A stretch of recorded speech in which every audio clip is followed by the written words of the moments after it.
So happy day all. In this session we are going to learn about 10th lesson. 10th lesson பார்த்தீங்க அப்படின்னா cognitive development during preschool years. preschool yearsல குழந்தைங்களோட cognitive development எப்படி இருக்குங்கிறது தான் இந்த லெசனில் நம்ம டிஸ்கஸ் பண்ணுவோம்.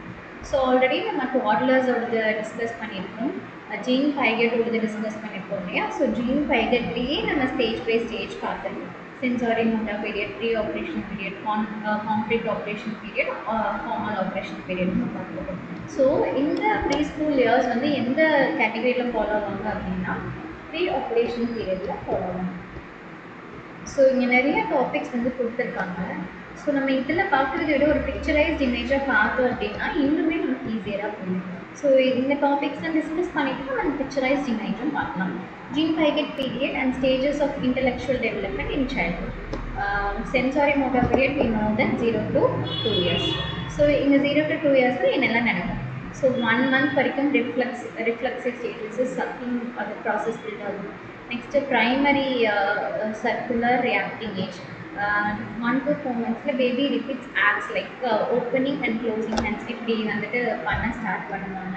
ஒரு ஸ்டேஜ் கொடுத்துருக்காங்க. Secondary circular reaction, coordination of stage, secondary stage 8 to 12 months, territory circular reaction 12 to 18 months.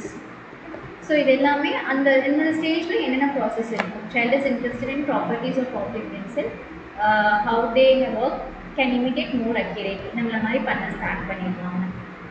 beginning of thoughts வந்துட்டு இதாகிற ஸ்டேஜ் வந்து 8 to 12 months. So 2 to 7 years we call it as pre-operational stage. 2 to 4 வரைக்கும் pre conceptual ஸ்டேஜில் இருப்பாங்க. 4 to 7 வரைக்கும் intuitive ஸ்டேஜில் இருப்பாங்க. 7 to 12 is a concrete operation period. வேறு எல்லாமே வந்து தெரிஞ்சிருக்கும், ஃபிக்ஸடாக இருக்கும் அந்த குழந்தைங்களுக்கு. Formal operational stage is 12+ year, very logically abstract thinking எல்லாமே இங்கே ஜாஸ்தி இருக்கும். That's what we have already discussed.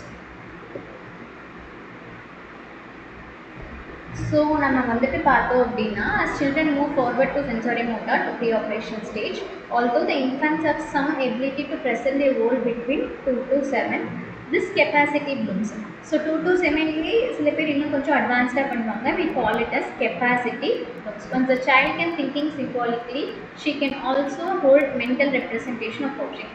எப்போவுமே குழந்தைங்க வந்து சிம்பாலிக்கலாக தான் திங்க் பண்ணுவாங்க. சிம்பாலிக்கலி அது சிம்பிள் மாதிரி தான் ஞாபகம் வச்சுக்கணும். விச் இஸ் கால்ட் சிம்பாலிக்கல் அப்படின்னு சொல்லுவாங்க. ஆப்பிள்னா அது ஒரு பிக்சர் எப்படி இருக்கும் அந்த மாதிரி வந்து அவங்க இமேஜின் பண்ணிக்கணும். Learning language, drawing and other indicator which shows the child is thinking symbolically. அப்போ லாங்குவேஜ் வந்து ஒரு ட்ராயிங் மூலியமாக ஏதாவது எக்ஸ்பிரஸ் பண்ணுறாங்கன்னா சிம்பாலிக்கல் நாலேஜ் வேறு ஸ்டார்ட் ஆகிடுச்சு அப்படின்னு சொல்லிட்டு நம்ம சொல்லுவோம்.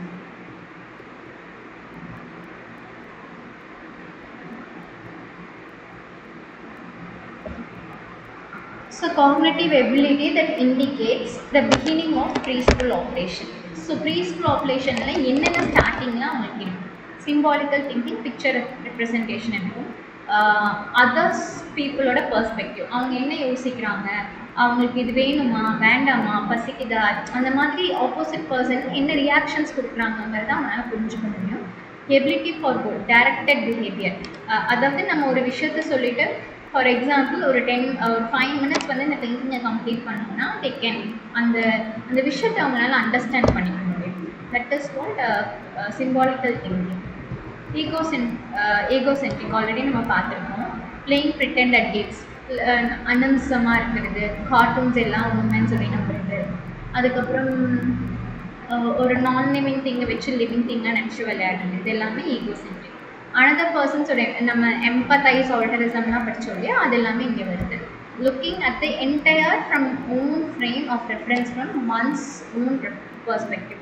எம்பத்தைஸும் பண்ணுவாங்க, ஆல்டரிசமும் பண்ணுவாங்க. Preschool always egocentric, not egocentric. இந்த மோஸ்ட் ஆஃப் த சிச்சுவேஷன் ப்ரீ ஸ்கூலில் behave egocentrically, but time they consider the other person perspective. இங்கே வந்துட்டு ஆல்வேஸ் ஈகோசென்ட்ரிக்குங்கிறது ஈகோஸ்டிக்காக இருப்பாங்கன்றது கிடையாது. விளையாட்டுத்தனமாக அனிமிஸ்டிக்காக இருப்பாங்க. நாட் ஈகோசென்ட்ரிக் அப்படிங்கிறது தான் அதை மீன் பண்ணுது.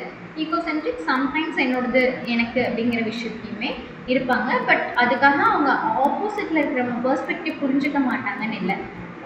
அவங்களோடதையும் தாண்டி ஆப்போசிட்டில் இருக்கிறது புரிஞ்சுப்பாங்க. பட் எனக்கு வேணுங்கிறதுலையும் கொஞ்சம் ஸ்ட்ராங்காக இருப்பாங்க. Make believe play. பிலீவ் பிளேனா ஒரு விஷயத்த அவங்க ப்ரொலாங் பண்ணி விளையாடுறதுனா believe play.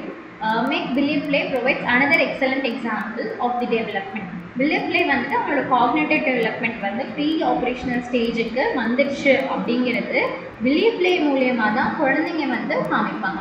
What is believe play? அது ஒரு சிம்பாலிக்கல் ரெப்ரசன்டேஷன். அதை எப்படி வந்துட்டு ஒரு சைனாக காமிப்பாங்கிறது தான் எங்கள் எக்ஸாம்பிளாக சொல்லியிருக்காங்க. The first sign of pretend play is usually something like a child using a toy spoon to feed himself. ஒரு டாய்க்கு வந்துட்டு நம்ம சாப்பிட்ற மாதிரி ஸ்பூன் வச்சு ஃபீட் பண்ணுறதோ, டாய் வந்துட்டு கோம் பண்ணி விடுறதோ, இந்த மாதிரி ஒரு நான் லிவிங் திங்கை they consider as a living thing. அதை வந்துட்டு அவங்க வந்துட்டு ஒரு சிம்பாலிக் ரெப்ரசன்டேஷனாக எப்படி காமிக்கிறாங்க அப்படின்னா, நமக்கு எப்படி அம்மா ஃபீட் பண்ணுறாங்களோ அதே மாதிரி அவங்க அந்த டாய்க்கு ஃபீட் பண்ணி ஹாப்பினஸ் அந்த அதர் பெர்ஸ்பெக்டிவ் சைடெல்லாம் புரிஞ்சுக்க ஸ்டார்ட் பண்ணுவாங்க. ஸோ இது வந்து ஃபஸ்ட்டு சைன் ப்ரிட்டன் ப்ளே பண்ணுவாங்க. First one is pretend play. So second பார்த்தீங்கன்னா between 15 and 21 months there is a shift. The recipient of pretend action now become another person or adult.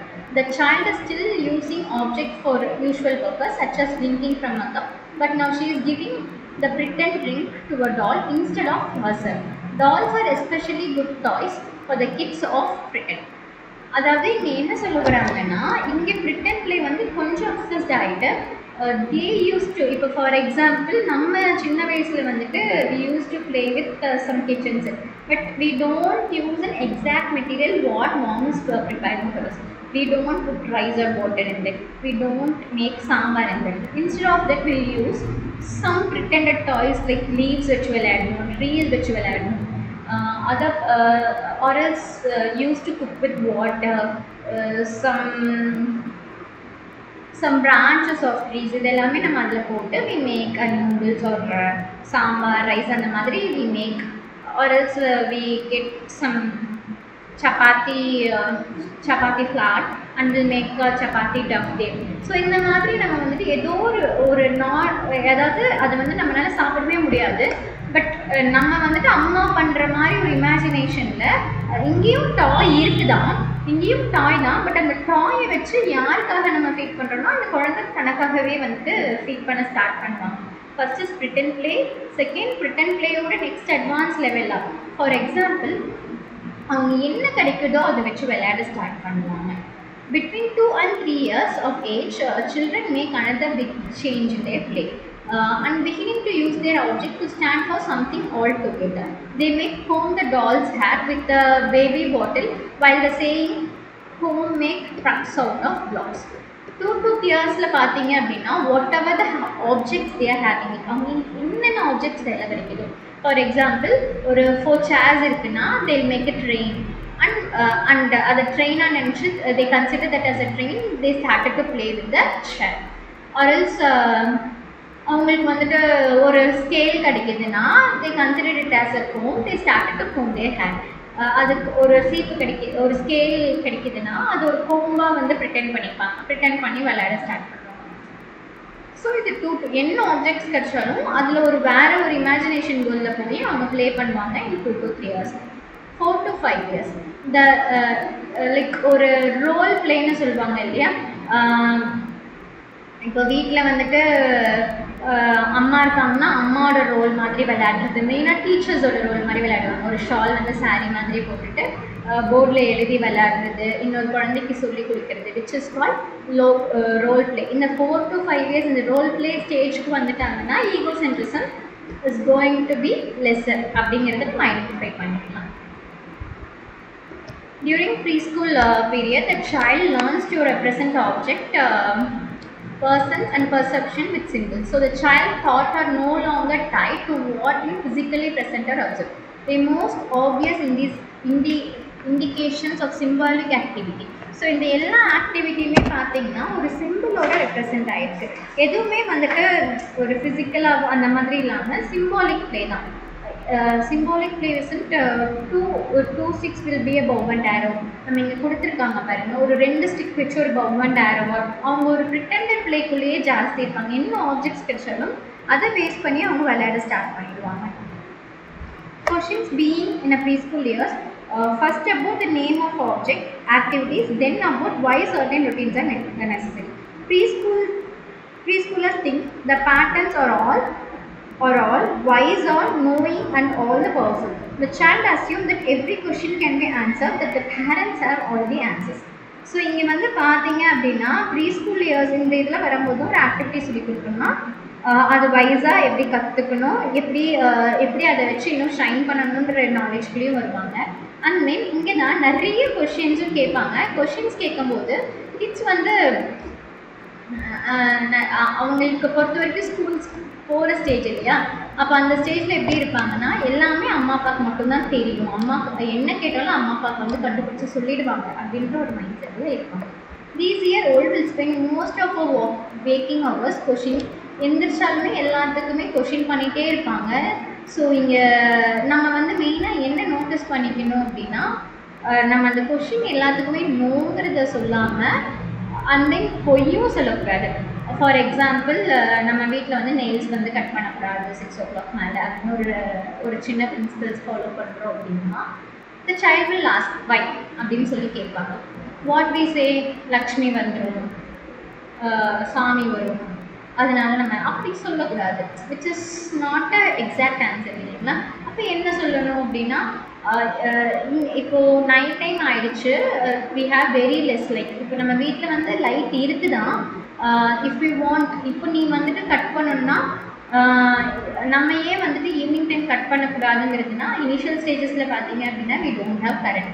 அதனால் evening time ஆனால் nails cut பண்ணோம்னா ஏதோ சாப்பாடுலையோ இல்லை எதையாவது விட்டு ஏதாவது ஒன்று ஸ்க்ராட்ச் ஆகிடுமோ, இல்லைன்னா ஏதாவது இன்டேக்கில் வந்து அது போயிடுமோ அப்படின்னு நினச்சி தான் நம்ம அதை பண்ணாமல் இருந்துருக்கோம். ஸோ இந்த ஸ்டேஜில் இதுதான் அந்த டைமில் இருந்த ப்ராசஸாக இருக்கும். இப்போ லைட்ஸ் இருக்குது, நம்ம ஹேர் கட் கூட நைட் டைம் பண்ணுறோம், ஈவினிங் டைம் பண்ணுறோம். இப்போ லைட்ஸ் இருக்குது, ஸோ தே கேன். ஸோ இந்த மாதிரி சின்ன சின்ன ரூல்ஸ் ஏன் பண்ணக்கூடாதுன்னா, நம்ம வீட்டில் பாட்டி வந்துட்டு நைட் டைம் கட் பண்ணாங்கன்னா எங்கேயாவது சப்போஸ் உனக்கு தெரியாமல் கூட ஃப்ளோரில் விழுந்துருந்துச்சுன்னா க்ளீன் பண்ணுறப்போவோ இல்லை அது ஃபுட் ஏதாவது ஒரு இதில் வந்துட்டு அது ஃபுட்குள்ளேயோ வேறு எதுலையாவது வந்து ஒன்று மாட்டிக்கிச்சு அப்படின்னா இட் வில் நாட் கோ. அதனால தான் நம்ம நைட் டைம் பண்ண மாட்டோம் அப்படின்னு ஒரு ப்ராப்பர் ரீசன் வந்து அவங்களுக்கு கொடுக்கணும். The child more அப்டாக்ட் why questions, வை எல்லாத்துக்குமே வை, ஏன் இப்படி, சனி நான் சொன்னேன் இல்லைங்களா, எப்படி நான் பிறந்தேன், எப்படி உங்களுக்கு கல்யாணம் ஆச்சு, நான் எப்படி வயிற்றில் இருந்தேன், தம்பி பாப்பா எப்படி வயிற்று, இந்த மாதிரி நிறையா பீரியட்ஸ் பற்றி கேட்பாங்க. லைக் அம்மா ஏன் வந்துட்டு இந்த டேஸ் அப்போ வந்து இப்படி இருக்கீங்க, என்ன கேரி பண்ணிட்டு போகிறீங்க, என்னது அது, அந்த மாதிரி நிறையா கேட்பாங்க. நாப்கின்ஸ் பற்றி கேட்பாங்க. இந்த மாதிரி நிறையா கொஷின்ஸ் வந்து அவங்களுக்கு இருந்துகிட்டே இருக்கும். So you need to tell a proper answer. For example, periods பற்றி கேட்குறாங்கன்னா பாய் சைல்டாக இருந்தாலும் சரி, கேர்ள் சைல்டாக இருந்தாலும் don't make it as a மித்தா இல்லாமல் டெல் தெம், உனக்கு வந்து காயம் பட்டுச்சு, அடிபட்டுச்சுன்னா you will have a cotton, right? காட்டனை வச்சு அந்த பிளட்டை வந்து என்ன பண்ணுறாங்க, க்ளீன் பண்ணிப்போம், கரெக்டாக? சேம் திங் அம்மாவுக்கு வந்துட்டு every month Jal get bleeding, so that இந்த காட்டன் பேட்ஸ் வந்துட்டு அந்த ப்ளீடிங்கை வந்து அப்சர்வ் பண்ணிப்போம். That's all is called a period. அந்த மாதிரி சொல்லி முடிச்சிட்டிங்கன்னா அந்த குழந்தை நெக்ஸ்ட் டைம் போயிட்டு வேறு ஏதோ கொஞ்சம் பெருசாகி வேறு ஏதோ வெப்சைட்டோ எதுவுமே பார்க்க மாட்டாங்க. அம்மாவே ஆஸ் அ மதராக நம்ம அதை ப்ராப்பராக டீச் பண்ணிட்டாலே போதும். அப்போ எப்படி அந்த காட்டன் வந்துட்டு உன்னோட வேஸ்ட் பிளட்டை கலெக்ட் பண்ணுதோ, சேம் திங் அம்மாவோட பிளட்டை வந்துட்டு பேட் வந்து கலெக்ட் பண்ணுது அப்படின்ற மாதிரி ஒரு பேசிக் நாலேஜை கொடுத்தீங்கனாலே போதும். அதுக்கு மேலே அந்த கொஷின் அந்த ஏஜில் இருக்கிற குழந்தைங்களுக்கு அதுக்கு மேலே கொஷின் பண்ண தெரியாது. இது எப்படி அது எப்படின்லாம் கொஷின் பண்ண தெரியாது. ஸோ இந்த மாதிரி சிம்பிள் ஆன்சர்ஸ் வந்துட்டு நீங்கள் சொல்லிக் கொடுக்க ஆரம்பிச்சிட்டிங்கனாலே அவங்க நிறைய கற்றுப்பாங்க. நிறைய வேறு யார்கிட்டையும், ஒரு பெரிய அக்காக்கிட்டையும் ஒரு அண்ணாக்கிட்டையும் போய் கேட்கும்போது அவங்க வேறு மாதிரி ஆன்சர்ஸ் கூட சொல்லிக் கொடுப்பாங்க. ஸோ இதெல்லாமே அவாய்ட் பண்ணுறதுக்கு தான் நம்ம இந்த 4 to 5 ரொம்ப க்யூரியாசிட்டி இருக்கும். ஸோ அவங்களை இப்படி தான் நம்ம ஹேண்டில் பண்ணணும். அவங்கள போயிட்டு இதெல்லாம் என்கிட்ட கேட்கக்கூடாது, இதெல்லாம் தப்பு அப்படின்ற மாதிரி இல்லாமல் ஏன் அப்படிங்கிறத சொல்லிட்டிங்கன்னா வேலை முடிஞ்சிச்சு. அப்போது ஏன் வயிறு வலி ஜாஸ்தி வருது அப்படின்னு கேட்டாங்கன்னா, you use to get stomach பெயினோ, உனக்கு எப்போ மாதிரி வயிறு வலி வரும், கோல்டு வரும், ஃபீவர் வரும், சேம் திங் எவ்ரி மந்த் எனக்கும் வரும். அவ்வளோதான் சிம்பிள். அதுக்கு மேலே அந்த பிரெயின் வந்து யோசிக்காது. Because they are in preoperational stage. ப்ரீ ஆப்ரேஷனல் ஸ்டேஜில் ஒரு ஃபார்வர்டு திங்கிங் தான் இருக்கும். அது திரும்ப இப்படியா அப்படியான்னு யோசிக்கிற மைண்ட் வந்து இருக்காது. Some cognitive abilities. நிறைய காக்னிட்டிவ் எபிலிட்டிஸ் பற்றி ஜீன் பைக்கெட் பேசியிருக்காரு. நம்ம இன்றைக்கும் அதை டிஸ்கஸ் பண்ணுறோம். ஆனால் மெயினாக நம்ம ப்ரீ ஆப்ரேஷனல் ஸ்டேஜோட இது மட்டும்தான் நம்ம மெயினாக டிஸ்கஸ் பண்ணுறோம். Pre operational children inability to conserve highlights several related aspects of their thinking. As a typical example in their conservation of liquid problem, இங்கே வந்துட்டு ஒரு நிறைய டாஸ்கஸ் மாதிரி அசைன் பண்ணி கொடுத்துருக்காங்க வந்து. பட் அதை பார்த்தோம்னா நமக்கு லைக் இதை ரீட் பண்ணும்போது we can't understand. So that நான் உங்களுக்கு வந்து ஒரு இங்கே இருக்கிற இமேஜை ஒரு எக்ஸாம்பிளாக சொல்லிட்டேன். and I'll show some other images also. So இங்கே பார்த்தீங்க அப்படின்னா we have a 6 set of coins here, right? So first இந்த 6 set of coins வந்துட்டு நம்ம ஒரு ப்ரீ ஆப்ரேஷனல் ஏஜில் இருக்கிற குழந்தைங்களுக்கு காமிச்சிட்டு சேம் 6 set of காயினை செக்ரிகேட் பண்ணுறோம், கொஞ்சம் தள்ளி தள்ளி வைக்கிறோம். அப்புறம் இன்னொரு செட்டை வந்து சேமாக வைக்கிறோம்.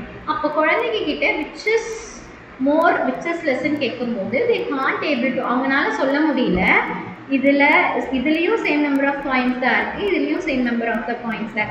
ஏன்னா அந்த ஃபார்வர்ட் திங்கிங்கில் எப்படி இருக்குன்னா இந்த இமேஜ் இருக்குது இல்லைங்களா, இது வந்துட்டு எப்படி இருக்குன்னா லாங்காக இருக்கிறதுனால அப்போ இதில் நிறையா காயின்ஸ் இருக்குது, கீழே இருக்கிறதுல கம்மி காயின்ஸ் இருக்குதுன்னு சொன்னாங்க. இதே இதை வந்துட்டு நீங்கள் ஒரு ப்ரீ ஆப்ரேஷனல் தாண்டி கான்க்ரீட் ஆப்ரேஷனல் கிட்ட போய் கேட்டிங்கன்னா தெளிவாக அவங்களால இதை டிஸ்கிரைப் பண்ண முடியுது. ஸோ இதுலேயும் நான் உங்களுக்கு அந்த இமேஜை காமிக்கிறேன். ஸோ தட் உங்களுக்கு இன்னுமே எஃபெக்டிவாக புரியும்.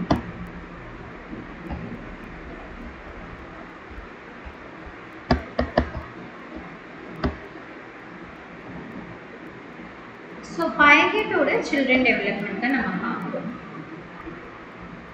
சிம்பிள் நோட்ஸை நான் கொடுத்துருக்கேன், நீங்கள் இதை நோட் பண்ணி வச்சுக்கோங்க. Children age of 2 to 7 think differently from adults. They focus on what they see, not logically. அதாவது இந்த கிட்ஸ் வந்துட்டு லாஜிக்கலாக யோசிக்க மாட்டாங்க, அவங்க என்ன பார்க்குறாங்களோ அதே தான் யோசிப்பாங்க. இப்போது இங்கே ரெண்டுமே same set of first image பாருங்கள், ரெண்டுமே சேம் செட் ஆஃப் ஒரே லெவல் ஆஃப் வாட்டர் இருக்குது, ஒரே அளவில் வாட்டர் இருக்குது. அந்த வாட்டரை ஒரு இன்னொரு கிளாஸ்லேயும் இன்னொரு பவுல்லையும் போடுறாங்க first.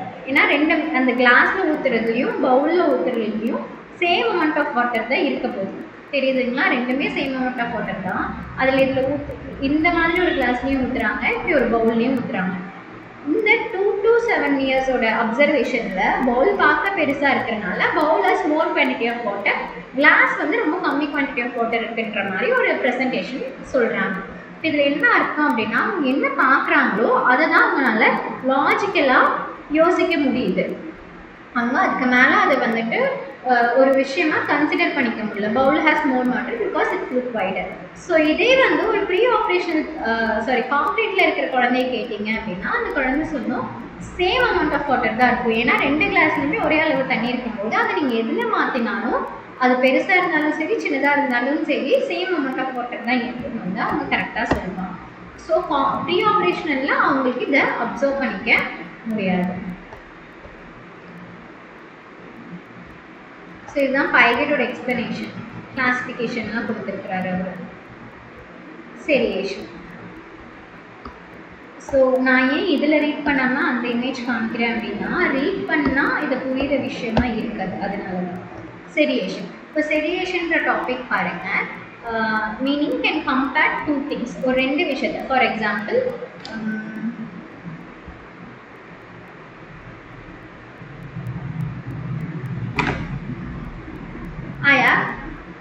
you can see here I have 2 set of pencils.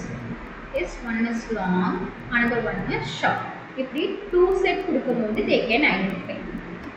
இப்போது இதுவே நான் 3 செட்டாக கொடுக்குறேன், 3 செட்டாக கொடுக்குறேன். இப்போது இதில் எது லாங்குன்னு கேட்டிங்கன்னா அவங்களுக்கு சொல்ல தெரியாது, இதில் எது ஷார்ட்டுன்னு கேட்டிங்கன்னா ப்ரீ ஆப்ரேஷன் ஸ்டேஜுக்கு வந்து ஃபைன் பண்ணுறதுக்கு கஷ்டமாக இருக்குது. Yes, you can see this. Pre operation ஸ்டேஜுக்கு வந்து ஃபைன் பண்ணுறதுக்கு கஷ்டமாக இருக்குது. இதே 2 set of things வந்து நம்ம சொன்னோம்னா they can identify easily. If you teach with 3 set வச்சு சொல்லும்போது they can't find easily. இதுதான் வந்து seriation. Seriationனா A and B இருந்தால் they can tell easily. If we come with A, B and C அப்படின்னா அவங்களுக்கு அது சொல்ல தெரியாது. 2 ஆப்ஜெக்ட்னா they can compare it easily. மூணாவது ஒரு ஆப்ஜெக்ட் கொண்டு வந்தால் கூட அது சொல்ல தெரியாது. That is called seriation.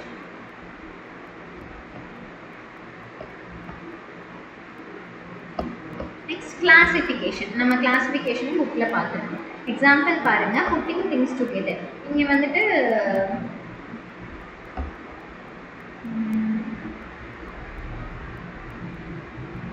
இங்கே வந்துட்டு அனிமல்ஸ் இமேஜ் மாதிரி கொடுத்துருக்குறாங்க இல்லைங்களா. இங்கே குழந்தைகிட்ட போயிட்டு நீங்கள் வந்துட்டு நிறைய அனிமல்ஸோ வாட்டரு இந்த மாதிரி எக்ஸாம்பிள் பார்த்தீங்கன்னா இங்கே வந்துட்டு 2 ஸ்டிக்ஸ் கொடுத்துருக்குறாங்க, அதை ஜாயின் பண்ணுற மாதிரி. இதை வச்சு நெக்ஸ்ட் என்ன பண்ணலாம், அதாவது நெக்ஸ்ட் கிளாஸிஃபை பண்ண சொல்கிறாங்க. வாட்டர் இருக்குது, ஸ்டிக் இருக்குது, ஒரு அனிமல் இருக்குது. Bottom one is longer because it moved. Same water only shape change. But answer அதுதான். இங்கே வந்துட்டு ஆக்சுவலி என்ன அப்படின்னா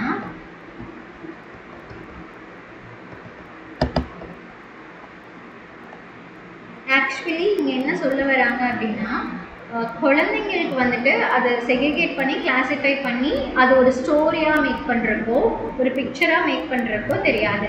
குழந்தை வந்துட்டு இது எதை மட்டும் பார்க்குது அப்படின்னா இந்த ஸ்டிக்ஸை மட்டும்தான் அப்சர்வ் பண்ணுறாங்க, அதுக்கு அவங்க மேலே இது பண்ண முடியல. பட் இங்கே வந்துட்டு சேம் அமௌண்ட் ஆஃப் வாட்டர் இருக்குது, சேம் லென்த் ஆஃப் ஸ்கேல் இருக்குது அப்படிங்கிறதெல்லாம் அவங்களால ஐடென்டிஃபை பண்ண முடியல. அதாவது என்ன சொல்ல வராங்கன்னா they can't think backward. அவங்களால பேக்வேர்டாக திங்க் பண்ண முடியாது. நெக்ஸ்ட் அவங்க ஃபோக்கஸ் எல்லாமே அந்த ஆப்ஜெக்ட் மேலே தான் இருக்குமே தவிர அதை தாண்டி எதுவுமே இருக்காது. ரிவர்சபிலிட்டி அவங்களுக்கு புரிஞ்சுக்க தெரியாது.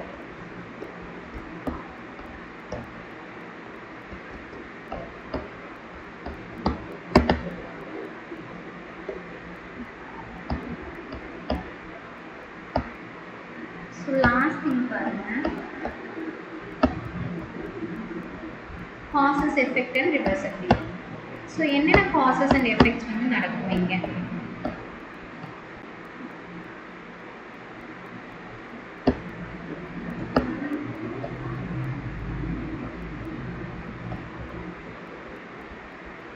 இங்கே ரிவர்சபிலிட்டி புரிஞ்சுக்க முடியாது. காசஸ் அண்ட் எஃபெக்ட் பாருங்கள். வைன்ற கொஷின் வந்து நிறையா கேட்டுகிட்டே இருப்பாங்க. இங்கே பார்த்தீங்கன்னா செட் ஆஃப் எக்ஸாம்பிள்ஸ் கொடுத்துருக்காங்க காசஸ் அண்ட் எஃபெக்ட்ஸ். என்னென்ன எக்ஸாம்பிள் கொடுத்துருக்காங்கன்னா ஒரு செட் ஆஃப் அனிமல்ஸ் இருக்குது, கார் இருக்குது, அப்புறம் பக்கெட் இருக்குது. இதை வந்துட்டு அனிமல்ஸ்ன்னு தனியாக செக்ரிகேட் பண்ணணும், ஆப்ஜெக்ட்ஸ்லாம் எதுன்னு செக்ரிகேட் பண்ணணும். பட் குழந்தைக்கு வந்துட்டு இது என்னன்னு கூட புரியாது. இப்போ இந்த மாதிரி ஒரு அனிமல்ஸும் கொடுத்து ஆப்ஜெக்ட் கொடுத்தீங்கன்னா இதெல்லாம் அனிமல்ஸு, இதெல்லாம் வந்து ஆப்ஜெக்ட்டுன்னு அவங்களால இது பண்ணவே முடியாது. லாஸ்ட்டாக அவங்க இதில் வந்து ஒரு இமேஜ் மாதிரி கொடுத்துருக்குறாங்க, அதை எக்ஸ்பிளைன் பண்ணுறேன் பாருங்க, உங்களுக்கு இன்னுமே கிளியராக புரியும். ஸோ இந்த இமேஜ் பார்த்தீங்க அப்படின்னா ஒரு ஸ்டோரியை நம்ம வந்து மேக் பண்ணணும். இப்போது ஒரு கண்ணாடி இருக்குது, அந்த கண்ணாடி கிளாஸில் தண்ணி கொட்டினா என்ன ஆகும், அந்த கிளாஸ் வந்து வெட் ஆகிடும். கரெக்டுங்களா? கீழே வந்து ஆப்ஷன்ஸ் இருக்குது. இந்த கண்ணாடி கிளாஸ் வந்து உடையுமா, இல்லை கண்ணாடி கிளாஸில் தண்ணி வருமா, கண்ணாடி கிளாஸ் வந்து ஆப்பிளாமா, தண்ணி ஊற்றினா அது செடியாக முளைக்குமா, ஆப்பிளாக முளைக்குமா, தக்காளியாக முளைக்குமா. ஸோ இந்த 3 ஆப்ஷனில் இந்த குழந்தைக்கு கேட்க சொன்னீங்கன்னா, இந்த ஏஜ் குழந்தைங்களுக்கு என்ன ஆகும்னு கேட்க சொன்னீங்கன்னா வித்தவுட் எக்ஸ்ப்ளனேஷன், நீங்கள் எக்ஸ்பிளைனே பண்ணாமல் கேட்க சொன்னீங்கன்னா அவங்க ஒன்றா பிரேக் ஆகிடும்னு சொல்லுவாங்க. மோஸ்ட்லி பிரேக் ஆகிடும் தான் சொல்லுவாங்க. ஸோ இதுதான் அவங்களோட இன்னொன்று அவங்களுக்கு நெக்ஸ்ட் என்ன நடக்கும், ஃபார்வர்டாக நெக்ஸ்ட் என்ன நடக்குங்கிறதையும் யோசிக்க முடியாது. நான் சொல்கிறது ஒரு 3 to 4 years. ஆஃப்டர் 4 years வரும்போது அவங்களால வந்து ஓரளவுக்கு வந்து அதை அண்டர்ஸ்டாண்ட் பண்ண முடியும். ஸோ இங்கே பார்த்தீங்கன்னா செரியேஷன் ஆஃப் லென்த் வந்து அந்த குழந்தைங்களுக்கு எப்போ ப்ராப்பராக புரியும் அப்படின்னா 7. வெயிட்டுங்கிற கான்செப்ட் வந்து 9 years. Volume, length, breadth, height இது எல்லாமே 12 yearsல தான் குழந்தைங்களுக்கு அண்டர்ஸ்டாண்ட் ஆகும். ஸோ இது எல்லாமே ஒரு ஸ்டோரி மாதிரி ஏபிசிடி அந்த மாதிரி கொடுத்துருப்பாங்க. அப்போ அதில் பார்க்கும்போது நீங்கள் படிக்கும்போது ரொம்ப கஷ்டமாக இருக்கும். பட் இதையவே நீங்கள் வந்துட்டு பிக்சரைஸ்டாக பார்க்கும்போது உங்களுக்கு ஈஸியாக இருக்கும். அதனால தான் நான் பிக்சரைஸ்டாக காமிச்சு உங்களுக்கு எக்ஸ்பிளைன் பண்ணேன்.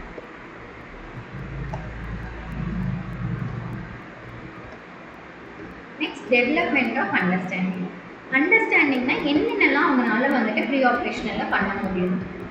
கலர்ஸ் சொல்ல முடியும், கவுண்டிங் சொல்ல முடியும், ஒரு சின்ன பசிலை வந்து சால்வ் பண்ண முடியும், டைம், டே, நைட் அந்த இதை வந்துட்டு ப்ராப்பராக அண்டர்ஸ்டாண்ட் பண்ணிக்க முடியும். ஃபாலோஸ் 3 பார்ட் கமெண்ட்ஸ், ஒரு 3 கமெண்ட்ஸ் சொன்னீங்கன்னா அவங்களால ஃபாலோ பண்ண முடியும். ஒரு ஸ்டோரி, ஒரு 2 minutes ஸ்டோரி சொல்கிறீங்கன்னா அதில் ஹாஃப் ஆஃப் த ஸ்டோரி அவங்களால ஞாபகம் வச்சுக்க முடியும். சேம் அண்ட் டிஃப்ரெண்ட் கான்செப்டை சொல்ல முடியும். ஃபேண்டசி ப்ளே இருக்கும். ஒரு பொம்மை பெட்ஷீட் வாங்கி கொடுத்தீங்கன்னா அதில் ஒரு கதை க்ரியேட் பண்ணி அவங்க ப்ளே பண்ணுவாங்க. Learning through play. Preschool children love to play. So நிறைய டைப் ஆஃப் வந்து ப்ளே வந்து இருக்குது. ஸோ என்னென்ன ப்ளேங்கிறது நான் உங்களுக்கு டிஸ்பிளே பண்ணி காமிக்கிறேன், நீங்கள் எழுதி வச்சுக்கோங்க.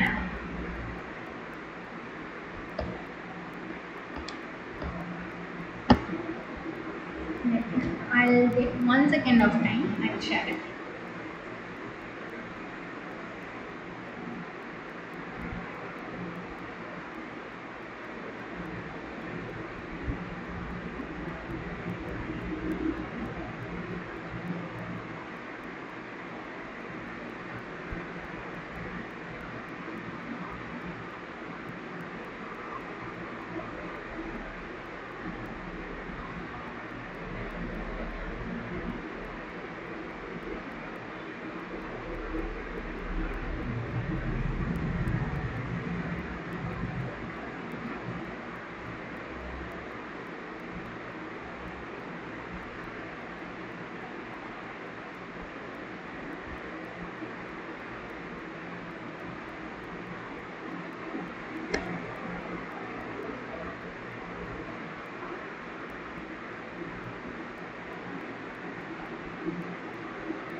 I'm just adding the PDF now. Kindly check for that. We have an image, you can check with that.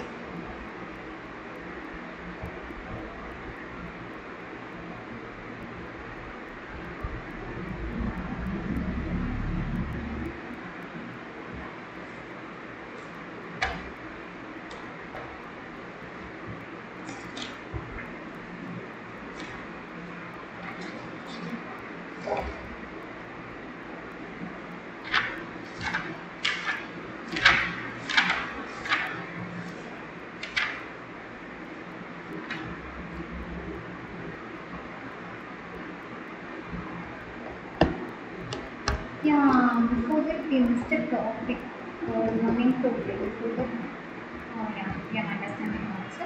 So உங்களுக்கு எக்ஸாம்ஸில் பார்த்தீங்க அப்படின்னா நீங்கள் கார்னேட்டட் டெவலப்னு நான் இமேஜ் காமிச்சிருக்கேன் இல்லையா, you can elaborated and explain. நான் அந்த நோட்ஸுமே உங்களுக்கு ஷேர் பண்ணுறேன் ஸோ தட் உங்களுக்கு ஈஸியாகவும் இருக்கும் படிக்கிறதுக்கு. So online students those who are வாட்சிங் இன் ஒன்லி வீடியோஸ் மட்டும் பார்த்து படிக்கிற ஸ்டூடெண்ட்ஸாக இருக்கீங்க அப்படின்னா என்ன பண்ணணும் அப்படின்னா,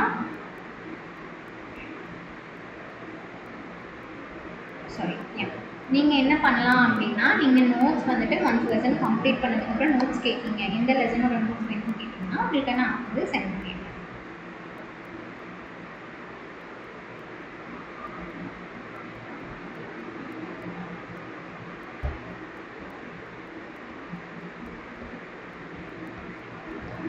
ஸோ ப்ளேங்கிறது பார்த்தீங்க அப்படின்னா நான் உங்களுக்கு பிடிஎஃப் ஷேர் பண்ணுறேன், but learn with this also. So play, so நிறைய விஷயங்கள் குழந்தைங்க ப்ளே மூலியமாக தான் கற்றுப்பாங்க. Preschoolers love to play, கரெக்டுங்களா? They spend hours in building, ஒரு டவர்ஸை பில்ட் பண்ணுறதோ, ஒரு ப்ளேமேட்ஸ் கூட விளையாடுறதோ, கிளைம்பிங், ஜம்பிங், ரன்னிங்ன்ற மாதிரி நிறைய ஆக்டிவிட்டீஸ் தான் ரொம்ப இன்வால்வ்டாக ஹாப்பியாக ஃபீல் பண்ணுவோம். எவ்ரிடே ஒரு டே டு டே லைஃப்பில் எப்படி நம்ம ஃபுட் இன்டேக் பண்ணுறோம், ட்ரெஸ் போட்டுக்கிறோமோ, ப்ரீ ஸ்கூல் இயர்ஸோட லைஃப்பில் ப்ளே அப்படிங்கிறது ஒரு இம்பார்ட்டன்ட். ப்ளே மூலயமா தான் எல்லாமே கற்றுப்பாங்க, படிப்புலேருந்து எல்லாமே they can learn through play. அதுக்கு நிறைய டிஃப்ரெண்ட் டைப்ஸ் ஆஃப் பிளேஸ் வந்து நம்ம வந்து சொல்லுவோம். So what are the different types of play அப்படின்னா, பிளே வந்துட்டு அவங்களோட என்னெல்லாம் வந்து பூஸ்ட் பண்ணணும்னா, அவங்க இன்ட்ராக்ஷன்ஸ், அவங்க பேசுறது, அவங்க எக்ஸ்ப்ளோர் பண்ணுறது, அவங்க விஷயத்த இந்த என்வாயன்மெண்ட்லேருந்து அப்சர்வ் பண்ணுறது, இது எல்லா விஷயத்தையுமே பிளே மூலயமா அவங்க வந்து நிறையா கற்றுப்பாங்க. This is because play allows children to perform actions that are more developmentally advanced than those they can actually achieve. Play fosters a sense of self-esteem கொடுக்கும். ப்ளே மூலயமா அவங்க வந்து கான்சென்ட்ரேட்டடாக மாறுவாங்க. செல்ஃப் எஸ்டீமை கொடுக்கும். செல்ஃப் எஸ்டீம்னா ஒரு கான்ஃபிடென்ஸை வந்து குழந்தைங்களுக்கு கொடுக்கும். ஒரு கான்சிக்வன்ஸை ஃபேஸ் பண்ணுறதுக்கான தைரியத்தை கொடுக்கும்.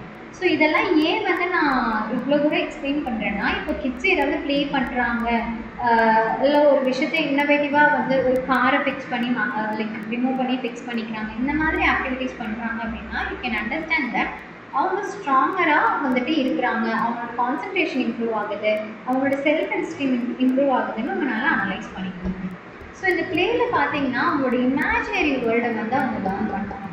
ஸோ இமேஜினரி வேர்ல்டை வந்து அவங்க ஒரு ஓன் இன்னோவேஷன்ஸை வந்து மேக் பண்ணுவாங்க, டிஃப்ரெண்ட் மூமெண்ட்ஸை மேக் பண்ணுவாங்க. நமக்கே ஒரு மெமரிஸாக இருக்கும். ஸ்டில் நம்ம லைக் நம்ம சின்னதாக வச்சு சமைச்சு சாப்பிட்டதாக இருக்கட்டும், இல்லைன்னா லைக் அந்த ஒரு கிரவுண்டில் ஒரு நியூ பிளே கண்டுபிடிச்சி அதை ஒரு பிளேவாக வச்சு விளையாண்டதாக இருக்கும். இதெல்லாமே அவங்களோட ஒரு லைஃப் லாங் மெமரிஸில் இருக்குது. ஸோ இதில் நிறையா டைப்ஸ் ஆஃப் பிளேஸ் வந்து நம்மக்கிட்ட இருக்குது. லைக் இங்கே 3 டைப்ஸ் ஆஃப் பிளேஸ் இருக்காங்க. Solitary play, parallel play, self-directed play ன்னு 3 டைப்ஸ் சொல்லியிருக்காங்க. பட் இந்த செஷனில் நம்ம த்ரூஅவுட் எல்லா லைக் கைண்ட்ஸ் ஆஃப் பிளே வந்து நம்ம பார்க்க போகிறோம். ஒரு 6 டைப்ஸ் ஆஃப் பிளே இருக்குது. அதுவுமே உங்களுக்கு ஒரு இம்பார்ட்டன்ட் கொஷினாக கேட்பாங்க. ஸோ அதுக்கான பிடிஎஃப் நான் உங்களுக்கு இமேஜ் வந்து நான் உங்களுக்கு காமிக்கிறேன்.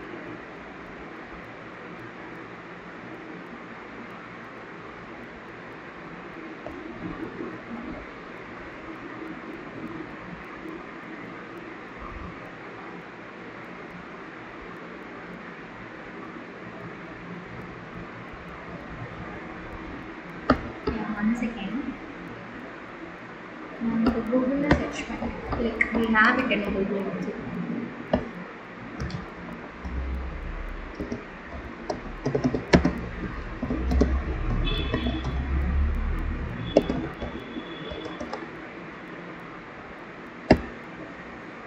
Yes, we got the image.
So உங்களுக்கு இதில் ஸ்க்ரீன் ஷேர் ஆகும்னு நினைக்கிறேன். Social stages of play. Unoccupied play. Unoccupied பிளேனா இது ஒரு 6 months ஆஃப் லைஃப்பில் நடக்கும். குழந்தைகள் இன்வால்வ் ஆகிருக்க மாட்டாங்க, பட் சுற்றி இருக்கிற விஷயத்தை நல்லா அப்சர்வ் பண்ணுவாங்க, which is called unoccupied play. Solitary play. when children start to play on their own, அவங்களாவே விளையாட ஆரம்பிச்சிருப்பாங்க, யாரோட இதுவுமே தேவைப்படாது. ஸ்டில் 2 years வரைக்கும் அவங்க சாலிட்டரி பிளே. அவங்களுக்கு பிளேமெட்ஸ் இருந்தாலும் இல்லைனாலும் they can play by their own. அவங்கனாலே லைக் அவங்களுக்கே விளையாடுவாங்க. லைக் அவங்களுக்கு எந்த ஒரு இது இல்லைனாலும் they can play வந்து பண்ண முடியும். நெக்ஸ்ட் வந்து பார்த்தீங்கன்னா on looker play. On looker play அப்படின்னா இது வந்து ஒரு 2 yearsலேருந்து ஸ்டார்ட் ஆகும். மற்ற குழந்தைங்க விளையாடுறதை பார்த்து இவங்க அப்சர்வ் பண்ணுவாங்க, which is called on looker play. Next பார்த்தீங்க அப்படின்னா பேரலல் பிளே. பேரலல் பிளேனா இது வந்து ஒரு செட் ஆஃப் கிட் இங்கே விளையாடிட்டு இருப்பாங்க. அதாவது ஒரு குழந்தைங்க விளையாடி இன்னொரு குழந்தை அதுக்கு ஆப்போசிட்டில் விளையாடும். 2 பேரும் சேர்ந்து விளையாட மாட்டாங்க. they play individually, but ரெண்டு பேரும் சேர்ந்து தான் லைக் சேர்ந்து உட்கார்ந்துருப்பாங்க, but they don't play by spending time together. ரெண்டு பேர் தனித்தனியாக விளையாடுவாங்க. இவங்க ஒரு கேம் விளையாடுவாங்க, இவங்க ஒரு கேம் விளையாடுவாங்க, ஆப்போசிட்டில் விளையாடிட்டு இருப்பாங்க, which is called parallel play. But சேர்ந்து தான் உட்காந்துருப்பாங்க. they won't play one game. அவங்க ரெண்டு பேரும் வேறு கேம் விளையாடிட்டு இருப்பாங்க, which is called parallel play.